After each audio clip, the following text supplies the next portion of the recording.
It wasn't. So Khabib knew, get the takedown. He did, took the back, yanked his neck off, and still, new champ. Well done, Khabib. But you're a bloody idiot.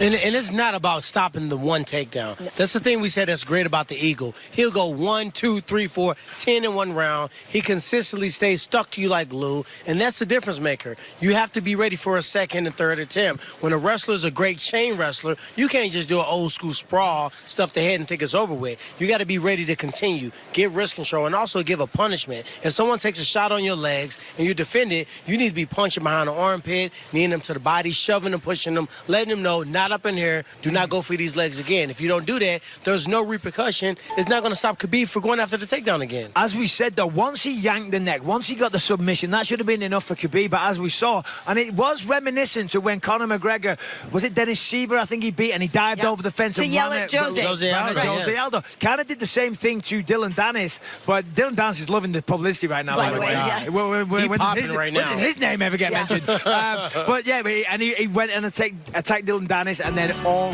hell broke loose. But back in that scenario, Conor was just yelling at Jose because he wanted to fight him next. For sure. This is different. And let's talk about the craziness here, because, you know, we saw that there was so much security here, and yet they couldn't stop Khabib from jumping over. They couldn't stop teammates from coming in the octagon to hit Conor. They just couldn't control the melee. It was really nuts. Let me tell you, I mean, of course, Karen, you've never been in there me entire and a half. When you're in there, when you're in a fight, and certainly when it's personal like that, the amount of adrenaline that is going through your body is an insane amount. And certainly when you win, it's just, you feel like a monster. You just can't control yourself, and you're so mad and so angry. And he still wanted to carry on and punish his whole team, his whole crew, send another message. He was out of his mind. In fact, if he did have criminal charges, I would say that a good lawyer could argue that he was out of his mind on adrenaline and wasn't responsible for his own actions. I'm telling you. If you think about fights in the past, like Josh Koscheck and Paul Daly, you get in the guy's ear and you telling them how much of a you know what you are and how terrible you are, and you can't get off your back, and I'm gonna just lay here on top of you, and then they do it. You want to fight them again. And I think that emotion from Conor and Khabib talking to each other within the fight and all the stuff building up and leading to it really put him in a position where he'll let his emotions get the best of him. Yeah, and we will say that obviously, you know, if the mind games worked before the fight, Khabib kept control throughout the performance, but we can tell that, yes, he was clearly bothered by some of the things that Conor had said before. You know, obviously we want to get all the takes on this. The one from Dana White, I believe, is going to be very, very interesting. He's standing by with Megan O'Leary now, so let's hear what he's got to say. Megan? Thank you so much, Karen. Dana, first-hand account, you're standing right there. I mean, what did you see happen? A lot of bad stuff. A lot of stuff that shouldn't have happened. Khabib jumped over the cage, you know, going after one of Conor's guys, who I guess was talking trash to him, and all hell broke loose. You know, this is another, you know, obviously,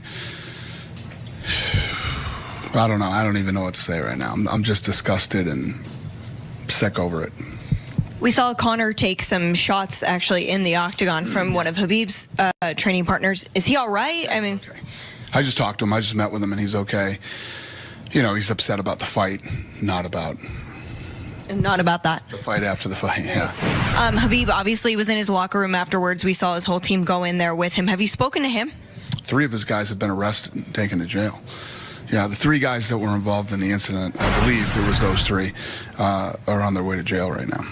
And you made the decision not to put the belt on him because you felt the crowd reaction was going to be volatile. As he walked out of the arena, were you glad you made that decision as you saw them throwing beers and different things at him? Yeah, I knew that was going to happen. I said, if we put the belt on him in the octagon, they're going to be throwing you know, whatever they got down into the octagon. So I said, let's just try to get him out of here without, you know, any incident. Yeah, we obviously knew there was going to be bad blood here. There was, you know, no qualms about that. But Conor McGregor did tap there. Did you think, yeah, this is the end of the fight here? Yeah. No. Did you think the end of the rivalry? No, I didn't think it would. Look, they both made it very clear the rivalry would not be over after the fight. But I didn't see Khabib jumping over the octagon. I didn't see that coming. And we had so much security and Metro here and everything. So that was interesting. I didn't see that one coming. Have you been able to speak with Daniel Cormier? He seemed to be a little bit of a calming influence there on Khabib. I know that he was backstage with him in his locker room as well, trying to get him to calm down in this situation. Yeah, Daniel Cormier and Luke were great and trying to help diffuse the whole thing. So, yeah. So what happens here, Dana? I know this is like very hard to judge. I mean, this just happened. There's still a lot of moving parts, but do you talk to Khabib about this? Where does he go moving forward? I mean, what's next? What happens here is 3 guys have been arrested. You know, they're going to be charges filed against them, I'm sure.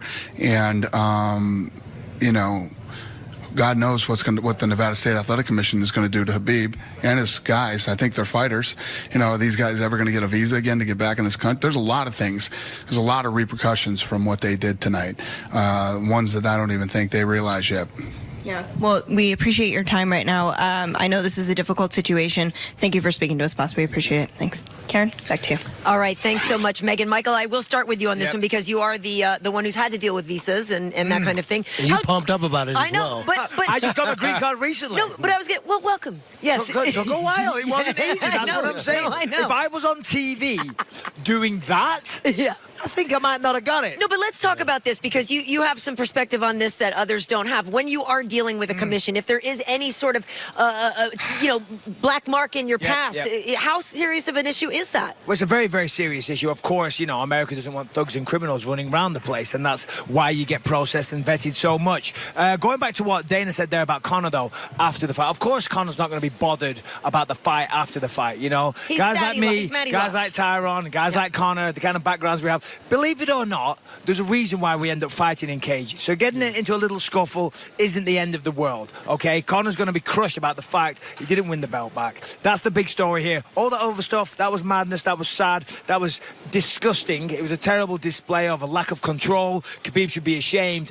But the big story really is that Khabib went out there and beat Conor, and I think we should try and focus on that. It was but it's not easy to do. It's very incredible difficult to performance, focus on it. and that's what's hard about it. Now we will remember the bash afterwards when his performance inside the octagon was flawless, Tyron. Yeah, you know, to be honest, he had some great moments in the octagon. He had a great performance. It was moments where I felt like Conor was actually employing the rope-a-dope. He was on the. I know you said that to me. I'm like, Tyron, you are out of your... Now, listen to me. He was on the mat. He was on his back. He was not taking punches. He was smiling. He was allowing Khabib to throw punches. He was hitting canvas for most of those. I think he was trying to wear him out. When you go for so many takedowns, if you look, Conor was not the only one huffing and puffing after the first round. Listen, it's a solid plan. Even Dominic Cruz said, here's what I'm going to do. I'm going to lie on the floor. And I'm going to let someone punch me in the head so many times that they get tired. Have you ever seen that episode of The Simpsons where Homer Simpson just takes all the punches?